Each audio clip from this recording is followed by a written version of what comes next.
Dice Pablo en el capítulo 1, versículo 2: siempre damos gracias a Dios por todos vosotros, haciendo mención de vosotros en nuestras oraciones, teniendo presente sin cesar delante de nuestro Dios y Padre vuestra obra de fe, vuestro trabajo de amor y la firmeza de vuestra esperanza en nuestro Señor Jesucristo. Ahora, Pablo no ha terminado esta oración.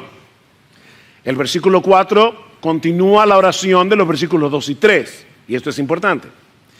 Sabiendo, hermanos amados de Dios, su elección de vosotros, pues nuestro evangelio no vino a vosotros solamente en palabras, sino también en poder y en el Espíritu Santo y con plena convicción, como sabéis qué clase de personas demostramos ser entre vosotros por amor a vosotros. Hace unas semanas atrás iniciamos una serie expositiva, es decir, exponiendo versículo a versículo esta primera carta de Pablo a los tesalonicenses, y veíamos la manera tan providencial como el Señor fue guiando las cosas, incluso obstaculizando a Pablo durante su segundo viaje misionero para obligarlo, diciéndolo de alguna forma, o guiándolo a llevar el evangelio a la ciudad de Tesalónica. Y vimos cómo en una forma tan sorprendente muchos hombres y mujeres de Tesalónica, incluyendo muchos nobles, dice Lucas, vinieron al Señor. Y luego vemos cómo Dios obró en la vida espiritual de estos nuevos creyentes. Así que Pablo comienza su carta dando gracias a Dios en los versículos 2 y 3 que ya estudiamos, porque esta era una iglesia, dice Pablo, que evidenciaba su fe a través de sus obras, que trabajaba arduamente motivada por el amor y que mantenía la firmeza de su esperanza en nuestro Señor Jesucristo, y todo eso en medio de mucha oposición. Cuando llegamos a los versículos 4 y 5, que son los que vamos a considerar en esta mañana, vemos que Pablo continúa en ese mismo espíritu de gratitud, pero motivado esta vez por algo más profundo, por algo más fundamental. Él daba gracias a Dios porque estos hermanos eran amados y elegidos de Dios. ¿Qué motivo, verdad, de gratitud? Yo doy gracias a Dios porque ustedes son amados y elegidos. Todo lo demás por lo que yo puedo dar gracias por ustedes se desprende de este hecho tan fantástico. Si ustedes han venido a Cristo en arrepentimiento y fe, si ustedes manifiestan esos rasgos de madurez espiritual, fe, esperanza, amor, es porque Dios los amó y porque Dios los eligió. Ahora, siempre que se habla del tema de la elección, de inmediato se levantan diversas reacciones en los oyentes y no siempre son buenas reacciones. De hecho, algunos opinan que esta es una doctrina muy profunda, tan profunda que solo debe ser tratada con creyentes que tienen mucho tiempo en la fe. Pero mis hermanos, eso no es precisamente lo que vemos aquí, porque esta era una iglesia compuesta mayormente por personas recién convertidas cuando recibieron esta carta. De hecho, muchos eruditos entienden que primera a los tesalonicenses es la primera carta que Pablo escribió. Y sin embargo, él introduce el tema de la elección aquí, y no olviden que está escribiendo bajo la inspiración del Espíritu Santo. Como yo espero mostrar en esta mañana, esta es una doctrina que los cristianos necesitan conocer, independientemente del tiempo que tú tengas en la fe, porque la doctrina de la elección impacta nuestro carácter, impacta nuestra gratitud, nuestra adoración, nuestro evangelismo, nuestra confianza en el Señor y un largo etcétera. Y hay al menos dos cosas que aprendemos de nuestro texto acerca de esta doctrina. La primera es la base de la elección. La base de la elección. Vean una vez más el versículo 4. Sabiendo, hermanos amados de Dios, su elección de vosotros.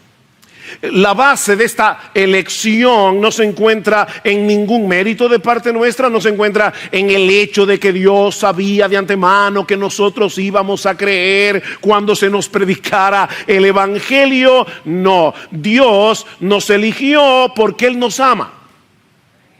Él nos eligió porque nos ama. Porque soberanamente Él decidió amarnos. Aunque ninguno de nosotros era amable, aunque ninguno de nosotros era digno de ese amor, no hay ningún mérito personal en el hecho de que Dios nos ame. Él nos amó porque quiso amarnos. Y porque nos amó, nos eligió. Es lo mismo que Moisés le dice a Israel en Deuteronomio capítulo 7. Dice, el Señor no puso su amor en vosotros, ni os escogió por ser vosotros más numerosos que otro pueblo, pues erais el más pequeño, como dice la Reina Valera del 60, erais el más insignificante de todos los pueblos, mas porque el Señor os amó y guardó el juramento que hizo a vuestros padres, el Señor os sacó con mano fuerte y os redimió de casa de servidumbre, de mano de Faraón, rey de Egipto. La razón por la que Dios amó a su pueblo no era porque ellos merecieran su amor, es porque Él decidió amarlos. Y porque los amó, los escogió y los redimió. En el texto que leímos en Efesios, que casi no leímos, pero leímos, en Efesios 1, ¿qué dice el apóstol Pablo? Bendito sea el Dios y Padre de nuestro Señor Jesucristo, que nos bendijo con toda bendición espiritual en los lugares celestiales en Cristo. ¿Por qué? Porque Él nos escogió habiéndonos predestinado en amor. Elección, amor. Es la misma conexión que encontramos más adelante en 2 Tesalonicenses capítulo 2 versículo 13. Pero nosotros debemos dar siempre gracias a Dios respecto a vosotros, hermanos amados por el Señor, de que Dios os haya escogido desde el principio para salvación. ¿Cuándo nos escogió? Desde el principio. Dios nos escogió para salvación en la eternidad. Tú no habías hecho nada, ni bueno ni malo. De hecho, ibas a hacer lo malo. Y Dios decidió escogerte. Es lo mismo que dice Pablo en 2 Timoteo 1:9. Dios nos salvó y nos llamó con llamamiento santo, no conforme a nuestras obras, ¿ven? Sino según el propósito suyo y la gracia que nos fue dada en Cristo desde antes de los tiempos de los siglos. ¿Tú oíste eso? Porque mira, de verdad, yo no quiero un desorden aquí, pero eso debería casi hacernos saltar de la silla. Si tú eres creyente, es porque Dios decidió amarte y hacerte beneficiario de su gracia. Déjame ponértelo más fácil. Él te amó porque te amó. Él te amó porque te amó. Y por causa de ese amor especial que Él tiene por los suyos, los eligió. Pero pastor, la Biblia no dice que Dios es amor y que Él ama a todo el mundo. Sí y no. Digo, de que Dios es amor, sí. ¿Ama a Él a todo el mundo? Sí y no. Depende de cómo estés usando la palabra amor. La Biblia dice que Dios es amor y que ese amor se extiende hacia todas sus criaturas de un modo u otro. De hecho, Nosotros los creyentes debemos imitar a Dios en el hecho de que Él ama aún a sus enemigos. Eso es lo que dice Jesús en Mateo capítulo 5. Amad a vuestros enemigos, bendecid a los que os maldicen, haced bien a los que os aborrecen, orad por los que os ultrajan y os persiguen. ¿Para qué? Para que seáis hijos de vuestro Padre que está en los cielos, que hace salir su sol sobre malos y buenos, que hace llover sobre justos e injustos. Hay una benevolencia general de Dios que alcanza a todos. Una clase de amor que abarca a todo el mundo. Pero la Biblia también nos revela que hay una clase de amor en Dios que está reservado exclusivamente para los suyos. De paso, de no ser así, esta declaración de Pablo en 1 Tesalonicenses no tendría sentido. Damos gracias a Dios, hermanos amados por el Señor. Bueno, pero ¿y qué tiene eso de grande si Dios ama a todo el mundo por igual? Pero es obvio que cuando Pablo les dice, ustedes son amados y elegidos por el Señor, Pablo está asumiendo que ese es un privilegio especial que no todo el mundo tiene. Ustedes son los amados y elegidos por el Señor. Imagínate que yo estoy hablando con alguien y en medio de la conversación me pregunta, ¿qué te gusta más, la playa, la montaña? Y yo le digo, yo amo las montañas. Y sigue la conversación y más adelante yo le digo que amo a mi perro, que por cierto no tengo perro, pero si lo tuviera. Yo amo a mi perro y de repente el tema se mete en el matrimonio y yo le digo que amo a mi esposa. Bueno, yo espero que esa persona entienda que yo no amo a mi esposa como amo la montaña y mucho menos como amo a mi perro. Ahora, las 3 veces yo usé la misma palabra. Amo las montañas, amo a mi perro y amo a mi esposa. De hecho, hermanas queridas de Iglesia Bíblica del Señor Jesucristo, mi deber como creyente, ni siquiera como pastor, es amarla a todas ustedes. Pero si yo las amara a todas ustedes como yo amo a mi esposa, tendría problemas. Porque el amor del esposo por la esposa es un amor particular. Hay un amor a todas las hermanas, amén, pero hay un amor por mi esposa que yo no puedo tener por nadie. Bueno, el amor de Dios es similar a esto. El amor se define por el objeto del amor. Ven, es diferente dependiendo del objeto. El amor de Dios por los suyos es especial. O sea, no se limita a una benevolencia general que nos hace ser partícipes de su sol y de su lluvia.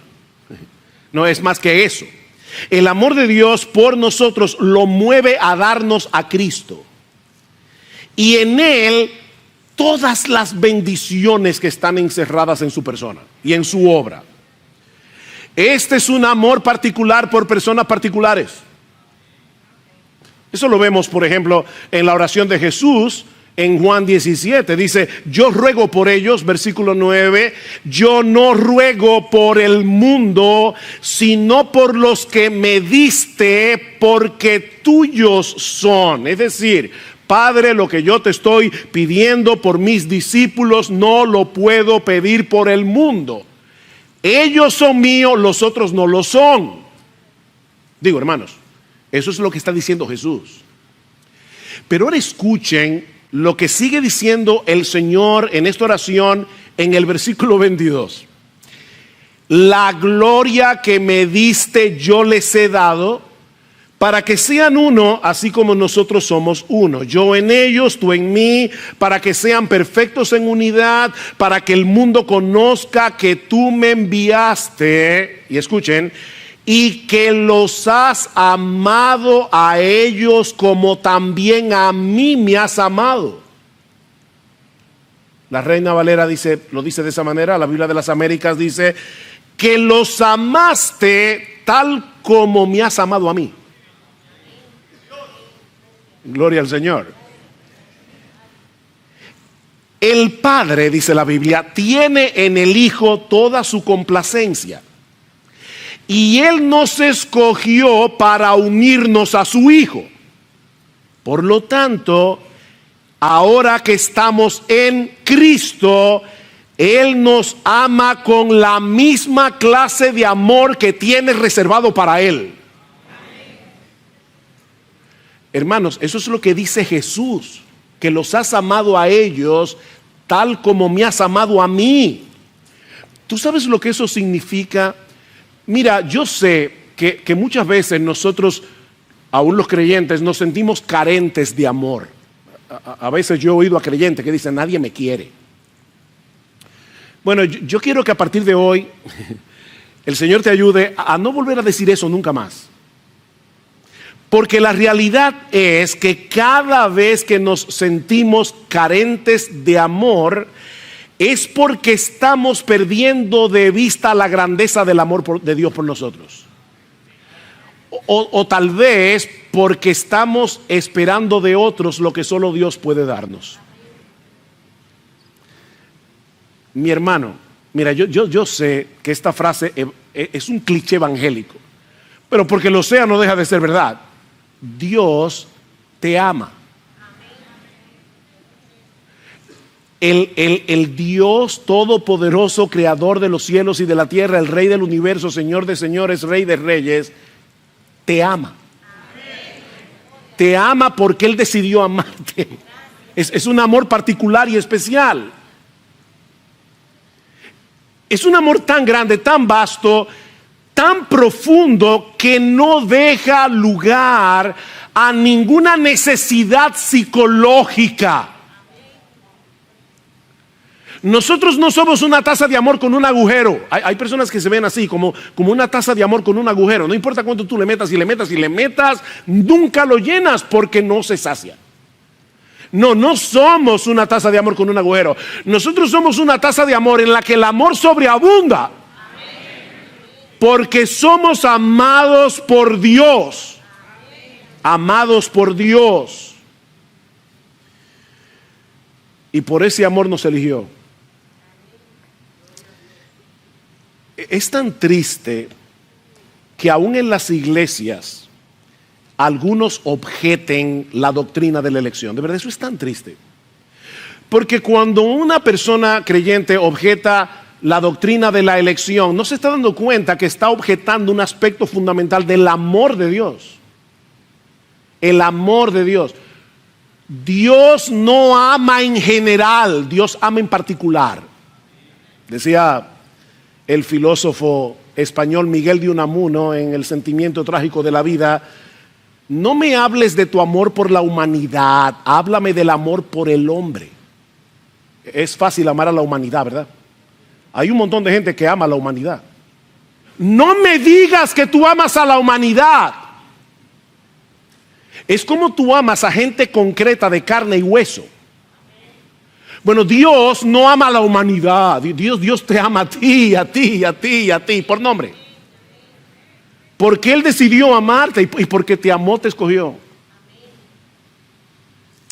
Pero como les decía, no todo el mundo acepta esta doctrina. Definitivamente aún en los creyentes muchas veces hay ese orgullo, porque yo creo que hay un orgullo en cierto modo. A veces es ignorancia de la Biblia, pero otras veces es no aceptar el hecho de que yo no puse nada en mi salvación que no sea mi pecado. Y por eso objetan esta doctrina.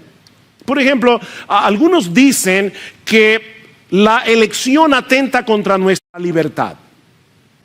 La elección atenta contra nuestra libertad. Si es Dios el que elige, entonces nosotros somos títeres en sus manos, no somos libres.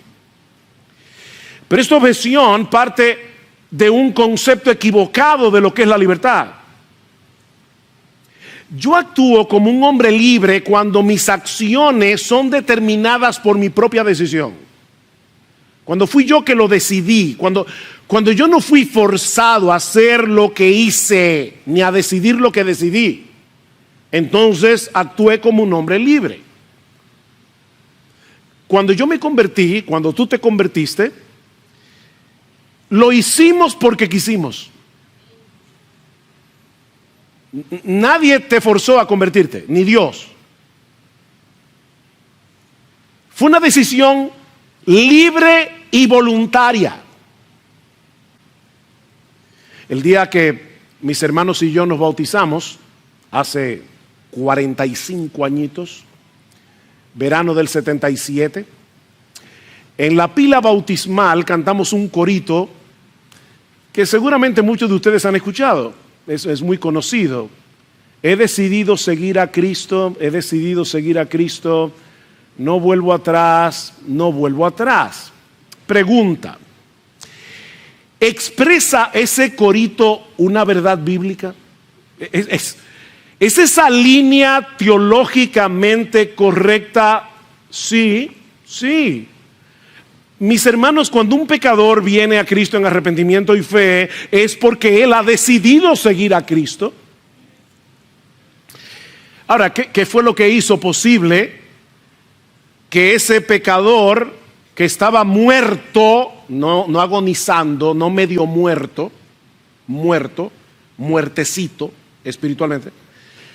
¿Qué fue lo que hizo que ese pecador, muerto en sus delitos y pecados, pudiera tomar la decisión voluntaria y libre de seguir a Cristo? La obra regeneradora del Espíritu por causa de la elección del Padre. Claro, yo no sabía cuando decidí seguir a Cristo todo esto. Esto era demasiado teológico para mí en ese momento. Yo tomé una decisión, pero ya el Padre había obrado en mí por la obra de su Espíritu.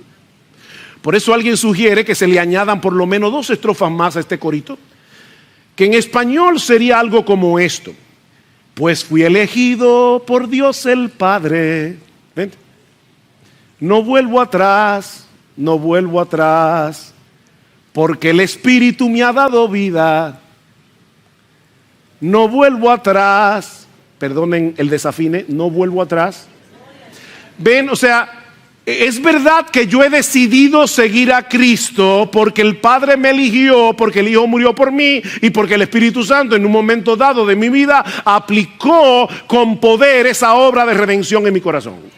Si no, yo no hubiera decidido seguir a Cristo. Ahora, noten qué es lo que ha pasado aquí. Dios nos libera de la esclavitud del pecado. Dios nos hace nacer de nuevo para que por primera vez en nuestras vidas nosotros podamos actuar como seres libres.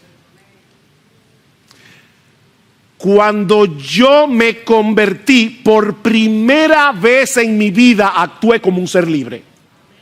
Porque Dios en la regeneración me había libertado de la esclavitud del pecado y me había dado nueva vida en Cristo. Por eso decía Agustín de Hipona que la elección divina no destruye la libertad humana, sino que más bien la restaura. La elección no destruye nuestra libertad, restaura nuestra libertad. Otra objeción común es que esta doctrina hace de Dios un ser arbitrario y hasta cierto punto injusto. ¿Cómo es posible que Dios elija a unos y no a otros? Bueno, esta objeción no tiene sentido. No tiene sentido porque Dios no está obligado a salvar a nadie. De hecho, es al contrario. Dios sí está obligado por su justicia perfecta a condenarlos a todos. Dios no está obligado a salvar a nadie. Así que si Dios hubiera decidido no salvar a ningún ser humano, como quiera seguiría siendo bueno, santo y justo. Él no está obligado. Y Él ha decidido salvar a millones, al costo de la vida de su Hijo. ¿Tú quieres más amor?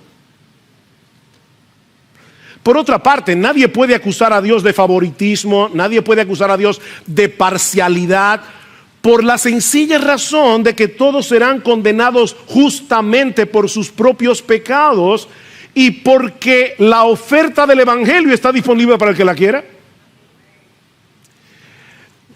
Si 2 individuos están en la cárcel condenados por homicidio y el juez decide por amor cumplir la condena de uno y no del otro, este otro no tiene nada que objetar porque él está en la cárcel por su propio crimen.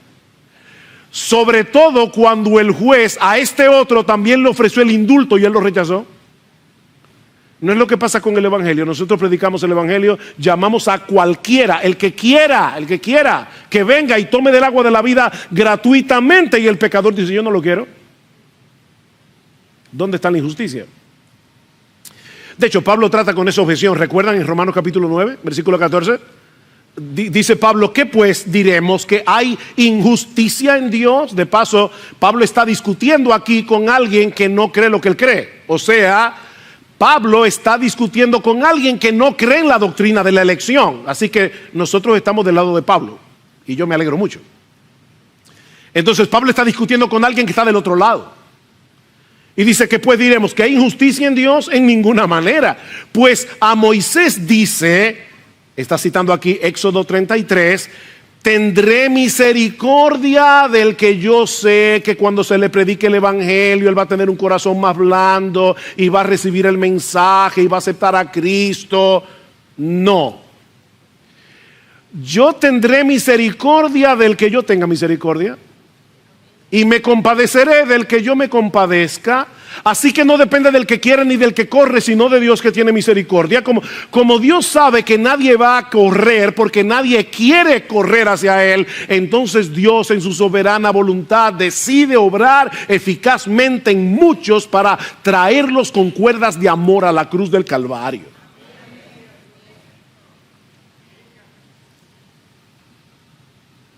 Otros alegan que esta doctrina apaga el fuego evangelístico del creyente. Porque nos lleva a pensar que los elegidos se van a salvar como quiera, sea que les prediquemos o no. Pero esta objeción no toma en cuenta que Dios no solo ha predestinado quienes se van a salvar, sino también el medio a través del cual esos elegidos se van a salvar, y el medio es la predicación del evangelio.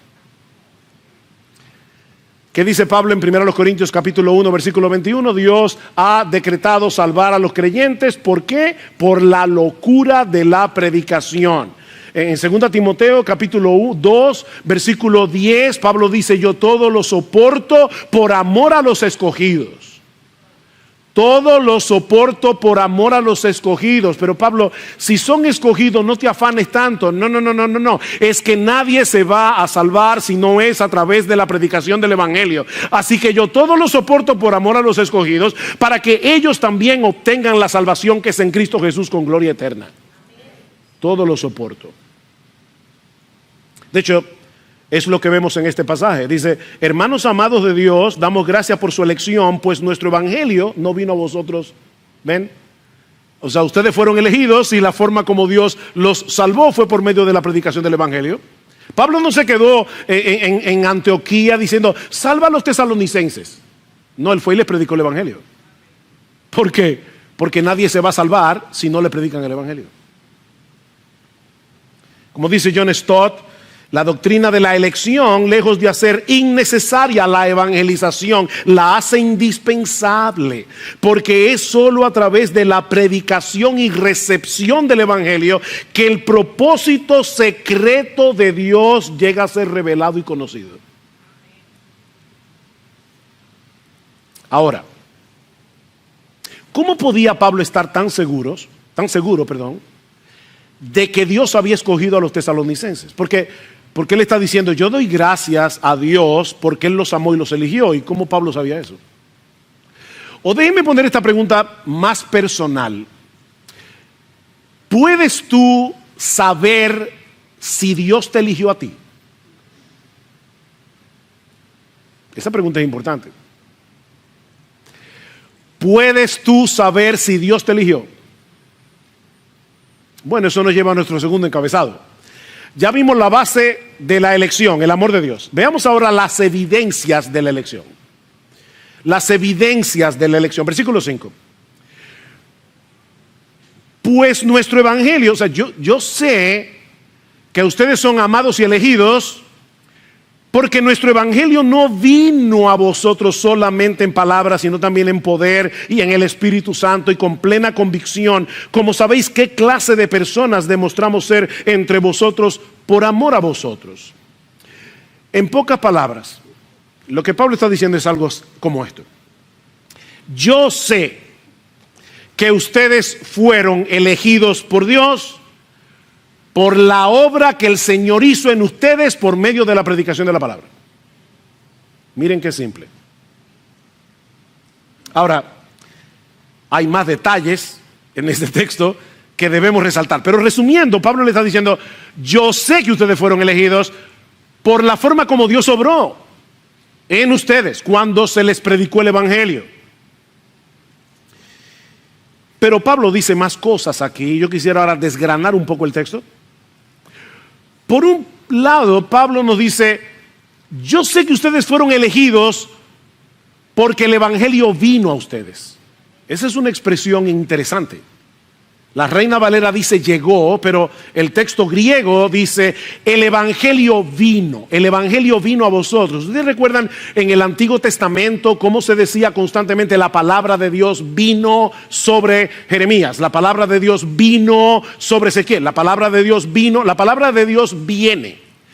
Y una de las ideas que está detrás de esta expresión es que Dios se acerca y se hace presente por medio de su palabra. Es Dios el que viene y viene por medio de su palabra. Ahora, eso no quiere decir que el evangelio cayó del cielo como en un paracaídas. No. El evangelio vino a los tesalonicenses por medio de Pablo, de Silas, de Timoteo. Ellos tuvieron que ir en el equipo misionero para predicar el evangelio. Mis hermanos, cuando nosotros compartimos el evangelio con alguien, ¿saben lo que está pasando ahí? Que Dios mismo se está acercando a esa persona a través de nuestra predicación. Qué increíble. Alguien me dijo en estos días, no diga tanto la palabra increíble. Qué sorprendente. Un ser humano como tú y como yo está compartiendo el evangelio con una persona y es Dios el que está viniendo a esa persona por medio de su palabra. Pero Pablo les dice que ese evangelio que vino a ellos no llegó en palabras solamente. Eso quiere decir que sí llegó en palabras, pero no en palabras solamente. ¿Y por qué yo insisto en esto? Bueno, porque ahora se ha puesto de moda, y esto no es nuevo, pero sobre todo en estos momentos se ha puesto de moda una predicación sin palabras. Muéstrales el amor de Dios a través de tus obras y las personas se van a salvar. Y un dicho que se cita muy frecuentemente es una frase que se le atribuye a San Francisco de Asís. Él decía, predique el evangelio en todo momento y cuando sea necesario utiliza palabras. Eso suena muy piadoso, pero no es bíblico. Mis hermanos, eso no es bíblico. Si bien es cierto que nuestro ejemplo corrobora el mensaje del evangelio que predicamos, es imposible predicar el evangelio sin palabras. Es imposible predicar el evangelio sin palabras. El evangelio es el anuncio de un hecho histórico, de algo que sucedió hace 2000 años, cuando el Hijo de Dios encarnado, Jesucristo, el Dios hombre, dio su vida en nuestro lugar para poder perdonar nuestros pecados. Y sobre la base de esa obra de redención, ahora Dios ofrece a todos perdón y vida eterna por medio de la fe. Ese mensaje solo se puede transmitir por medio de palabras. ¿Qué dice Pablo en Romanos capítulo 10, versículo 14? ¿Cómo creerán en aquel de quien no han oído? ¿Y cómo creerán sin haber quien les predique? ¿Y cómo creerán si no envían a esos que predican? Porque la fe viene por el oír, y el oír por la palabra de Dios. La fe no viene simplemente porque alguien diga, wow, qué amoroso es fulano. No, eso no contiene el mensaje del evangelio. Pero Pablo sabía que ellos habían sido elegidos porque el evangelio vino a ellos no solamente en palabras, sino también en poder. No solo en palabras, sino también en poder. Mientras los misioneros predicaban el evangelio, el Espíritu Santo les abría el entendimiento para que los tesalonicenses vieran la negrura de su pecado, para que los tesalonicenses vieran la hermosura de nuestro Salvador que nos sustituyó en una cruz, para que los tesalonicenses vinieran a Cristo en arrepentimiento y fe. Yo predico con palabras, pero mis palabras no pueden convertir a nadie. Solo el Espíritu Santo puede hacer eso. Solo el Espíritu Santo. Versículo 6. Y vosotros vinisteis a ser imitadores de nosotros y del Señor, habiendo recibido la palabra en medio de mucha tribulación, con gozo del Espíritu Santo. Yo no puedo evitar, cada vez que leo algo como esto, no puedo evitar recordar mi propia conversión. O sea, de verdad, yo vuelo atrás hace 45 años siendo un agnóstico, no creyendo ni en el agua fría, y de repente alguien me predica el evangelio, yo comienzo a leer la Biblia y de inmediato estoy convencido de que este libro es la palabra de Dios. ¿Cómo sucede eso? Es una obra del Espíritu Santo. Mi hermano, si tú estás aquí en Cristo, es porque el Espíritu Santo te abrió el entendimiento. No hay otra forma. Y no solo eso. Mira, déjame decirte algo. Esto no depende de la oratoria de un individuo. Esto no depende de que sea muy lógico. Esto no depende de lo poderosa que puedan ser sus argumentaciones. Eso depende del Espíritu Santo. Claro que yo tengo que predicar el evangelio. Claro que yo debo ser lógico en mi predicación del evangelio. Claro que yo debo razonar el evangelio. Lo vemos en el libro de los Hechos. Dice que Pablo persuadía a judíos y a griegos. Pablo persuadía, tenía un argumento racional. Pero no es eso lo que va a salvar a nadie. Eso es un instrumento que usa Dios. Pero hay algo más. Pablo dice en el texto que él sabía que ellos habían sido elegidos, porque el evangelio no vino en palabras solamente, sino también en poder, en el Espíritu Santo y con plena convicción. Con plena convicción. Mientras Pablo, Silas y Timoteo predicaban el evangelio en Tesalónica, en medio de mucha oposición, ellos estaban experimentando tal convicción de la importancia vital del evangelio y tenían tal interés porque ellos se salvaran, que nada de eso los frenó para predicarles el evangelio. Esa plena convicción no era en los tesalonicenses, es una plena convicción en Pablo y en Silas y en Timoteo. O sea, Pablo está diciendo, Dios hizo una obra en nosotros, dándonos una convicción tan grande de lo maravilloso que es el evangelio, de la importancia del evangelio, de la hermosura de Jesús, que aún en medio de la oposición nada pudo frenarnos, porque nosotros queríamos que ustedes fueran salvos. Eso solo lo da el Espíritu Santo. ¿Alguna vez tú has pensado que cuando alguien quiso predicarte el evangelio y mientras tú lo escuchabas te dabas cuenta que esa persona de verdad creía lo que creía? O sea, que no te estaba hablando de la boca para afuera, sino que tú dices, bueno, yo no creo lo que él cree, pero él sí lo cree. Era porque Dios estaba obrando en esa persona por amor a ti. Fíjense lo que dice Pablo otra vez. Dice, con plena convicción, como sabéis qué clase de personas demostramos ser entre vosotros, por amor a vosotros. Por amor a vosotros. Miren, nosotros somos tan egoístas que de verdad no tenemos la disposición de sufrir tribulaciones, oposición y problemas para llevarle el evangelio a otro. Ese amor es un fruto del Espíritu Santo. ¿No es así? Gálatas 5:22. Entonces es Dios que pone ese interés, es Dios que pone ese amor para que un misionero salga de su zona de comodidad para llevar el evangelio. Y de paso, chicos, esto se aplica a ti también si tú naciste en un hogar cristiano. Para que nadie piense, bueno, eso es aquellos que vivieron, ¿verdad?, fuera de la iglesia, pero yo nací aquí. Y por lo tanto yo estoy oyendo el evangelio desde que nací. Bueno, fue Dios el que te hizo nacer en un hogar cristiano para que te expusieras al evangelio desde niño. Así que también se aplica a ti. También se aplica a ti. En resumen, mis hermanos, Pablo sabía que ellos habían sido elegidos por la manera como recibieron la palabra.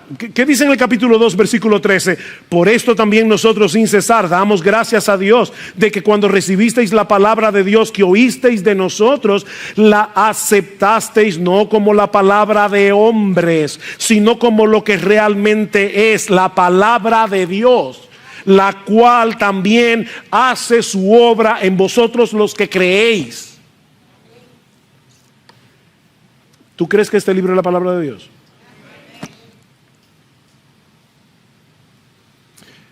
Obviamente, ninguno de nosotros tiene acceso al libro de la vida para ver si nuestro nombre está escrito ahí. Pero un creyente puede saber con bastante grado de certeza que es uno de los elegidos, por la obra que el Espíritu Santo está haciendo en su vida. ¿Tienes la convicción de que eres un pecador, que mereces la condenación del infierno? ¿Tú crees eso? ¿Recibiste el evangelio como la verdad de Dios? Y viniste a Cristo confiando únicamente, no en tu religión, no en tu decencia, confiando únicamente en su justicia perfecta y en su muerte en la cruz. Tú viniste a Cristo con la determinación de divorciarte de tu vida de pecado para que Él sea tu Señor. ¿Es eso palpable en tu vida? Porque luchas contra tu propio pecado, porque tú quieres hacer su voluntad y no la tuya, porque cuando pecas te avergüenzas y vuelves otra vez a Cristo en arrepentimiento y fe. Tú vives una vida de arrepentimiento y de fe. Entonces tienes muchas razones para creer que tú eres uno de los elegidos. Esto no es un misterio. Tienes razones para creer que eres uno de los elegidos. Y mi hermano, mi hermana, esa es una certeza que te hará mucho bien. Te hará mucho bien, sobre todo en medio de las perdón. No es, se lo he dicho muchas veces, no es COVID, es asma. Te hará mucho bien, sobre todo en medio de las tentaciones y en medio de los problemas. El teólogo Richard Phillips señala por lo menos 4 razones de por qué los cristianos deben amar la doctrina de la elección. Y yo voy a añadirle una más y con esto concluyo. Tú eres creyente, tú debes amar la doctrina de la elección. Debes amarla. Esto no es una doctrina para discutir, para polemizar. Es para gozarnos en ella. 4 razones y una más. Primero, la doctrina bíblica de la elección incondicional promueve la humildad. Promueve la humildad. Porque le atribuye a Dios toda la gloria por tu salvación. Toda la gloria. La salvación es del Señor. Porque esta doctrina asume nuestra completa impotencia para salvarnos a nosotros mismos. O sea que en vez de estar pensando, yo soy uno de los elegidos. No, olvídate de eso. Dice Pablo que Dios escogió a lo necio del mundo para avergonzar a los sabios, a los débiles para avergonzar a los fuertes. ¿De qué tú te glorías? Dice Arthur Pink, un teólogo del pasado reciente, esta verdad declara que la salvación es del Señor en su origen, del Señor en su acción, del Señor en su consumación. Y todo esto es muy humillante para el corazón del hombre, que siempre quiere contribuir al precio de su redención y hacer algo que le permita jactarse y sentirse satisfecho de sí mismo. ¿Tú sabes por qué la gente rechaza el evangelio? Porque es demasiado fácil. Porque nos quita toda la gloria. Es como tú solo pones tu pecado, Cristo pone su justicia. Eso humilla al hombre. En segundo lugar, la doctrina bíblica de la elección promueve la santidad. la doctrina bíblica de la elección promueve la santidad. Muchos presuponen que si nosotros partimos de la premisa de que la salvación no depende en absoluto de nuestro esfuerzo, sino de la misericordia de Dios, yo no voy a tener ninguna motivación para esforzarme en mi lucha contra el pecado. Pero es exactamente lo contrario. Cuando el creyente entiende que Dios lo escogió en Cristo desde antes de la fundación del mundo para ser santos y sin mancha delante de Él, para eso fue que fuimos escogidos, o como dice en 1 Tesalonicenses 4:13, porque la voluntad de Dios es vuestra santificación.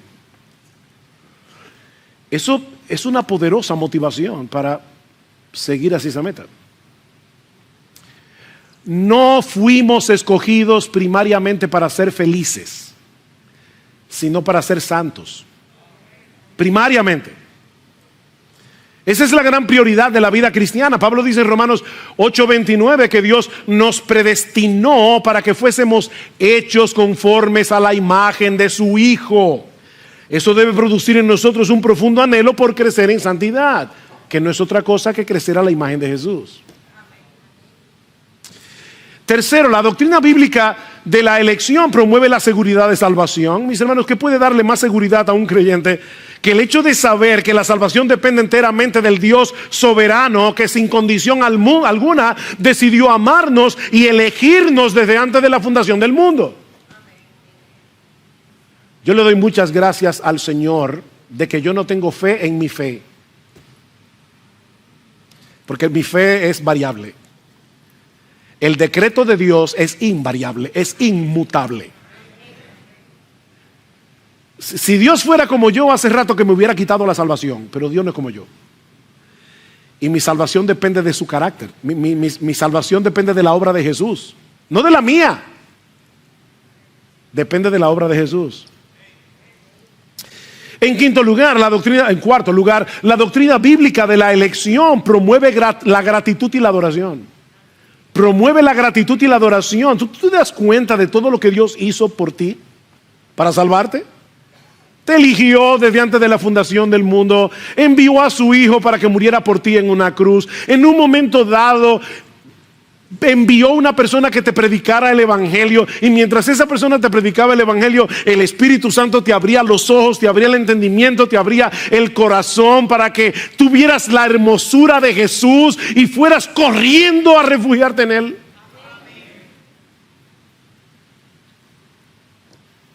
Cristo en Mateo 11 le da gracias al Padre por la doctrina de la elección. ¿Se acuerdan? Te alabo, Padre, porque escondiste estas cosas de los sabios, se las revelaste a los niños, y Padre, porque así te agradó. Nadie conoce al Padre sino el Hijo, y nadie conoce al Hijo sino el Padre, a quien el Hijo se lo quiera revelar. ¿Y qué dice Cristo? Yo te alabo, Padre, por eso.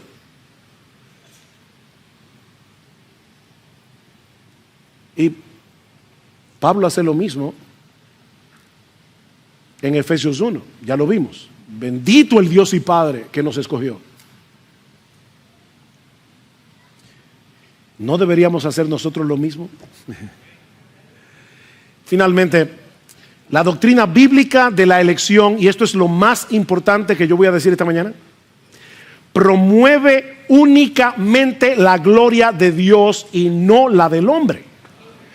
Todo el problema con esta doctrina es que humilla al hombre y exalta a Dios, precisamente porque no depende del que quiere ni del que corre, porque nadie quiere y nadie corre, sino de Dios que tiene misericordia. Toda la gloria en la salvación de los pecadores le pertenece únicamente a Él. De Dios es la gloria. Es por eso que Pablo, cuando contempla la maravilla del Evangelio en los primeros 11 capítulos de la carta a los romanos, y sobre todo lo último que dice en el capítulo 11, ¿qué hace Pablo? Pablo no era un teólogo frío. Pablo irrumpe en alabanza a Dios y termina este capítulo diciendo: oh profundidad de las riquezas, de la sabiduría y de la ciencia de Dios, cuán insondables son sus juicios e inescrutables sus caminos, porque ¿quién entendió la mente del Señor? ¿O quién fue su consejero? ¿O quién le dio a él primero para que le fuese recompensado? Dios te debe algo a ti, no te debe nada. porque de Él y por Él y para Él son todas las cosas. A Él sea la gloria por los siglos de los siglos. Amén. A Él sea la gloria.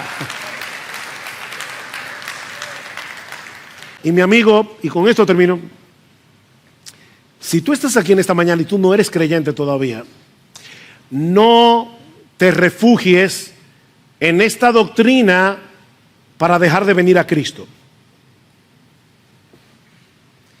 Por favor, no pienses, bueno, como yo no sé si soy uno de los elegidos, no te refugies en esta bendita doctrina para dejar de venir a Cristo en arrepentimiento y fe, porque su perdón está disponible para todo aquel que cree. Todo aquel que cree. Tú no necesitas saber que eres un elegido para venir a Cristo. No lo necesitas. Olvídate de eso.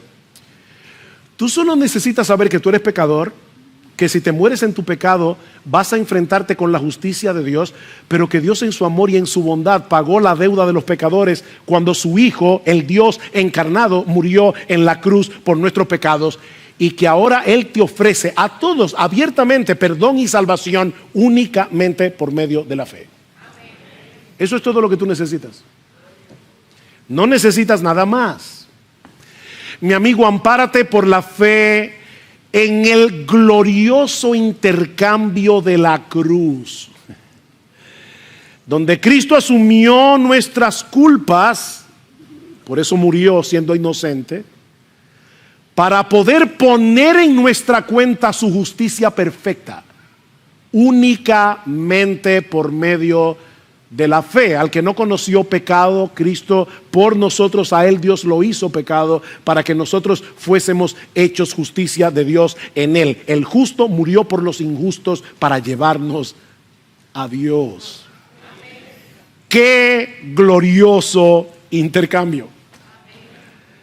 Y esa salvación, mi amigo, de verdad, de corazón, está disponible para ti hoy, si vienes y crees. Si vienes